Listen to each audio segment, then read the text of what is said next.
अस्सलाम वालेकुम क्लास, कैसे हैं आप लोग? खैरियत से हैं? क्लास हमारा चैप्टर नंबर 3 स्टार्ट था फिजियोलॉजी का ब्लड। ब्लड में हमने ब्लड की डेफिनेशन को डिस्कस किया था। अच्छा, हमने लास्ट टॉपिक स्टार्ट किया हुआ था ईएसआर। ईएसआर क्या होता है? Erythrocyte sedimentation rate.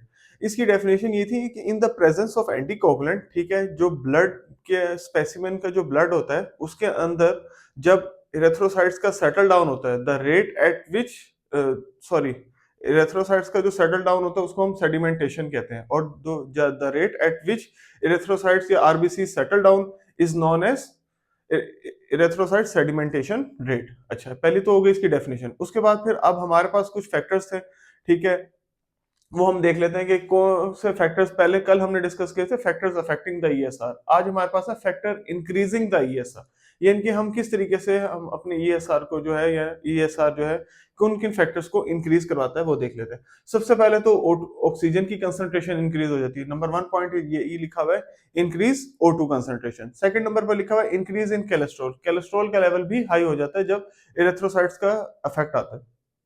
Third number पर दिया हुआ है इंक्रीज इन अल्फा ग्लोबुलिन। ये भी बड़ा सिंपल सी बात की है कि जितने भी ग्लोबिन पार्टिकल्स हैं उसमें जो अल्फा पार्टिकल्स हैं वो सारे के सारे जो है वो इंक्रीज हो जाते हैं। इसके बाद है increase in fibrinogen.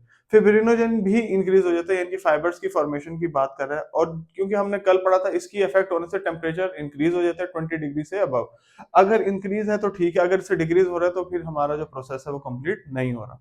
Last number पर था हमारे एक्यूट इन्फेक्शन में दिया था proteins enter the plasma from the site of infection. और जो प्रोटीन्स वगैरह होते हैं वो अपना परफॉर्मेंस स्टार्ट कर देते हैं किस पर? At the site of infection, जहां पर भी इन्फेक्शन स्टार्ट हो गया।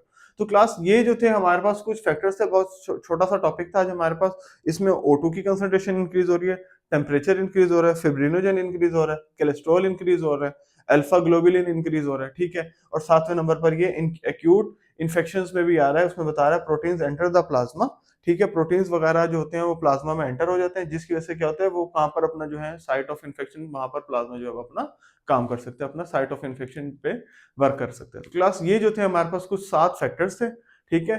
ये हमने जो है पेपर के पॉइंट ऑफ व्यू से भी इंपॉर्टेंट है, और वैसे भी आपके नॉलेज के लिए भी ज्यादा जरूरी है कि हमारे पास ईएसआर तो हमने पढ़ा भी था, सुना भी है, तो अब ईएसआर में हमारे कौन कौन से फैक्टर्स हैं जो वो इंक्रीज हो रहे हैं। Thank you so much class.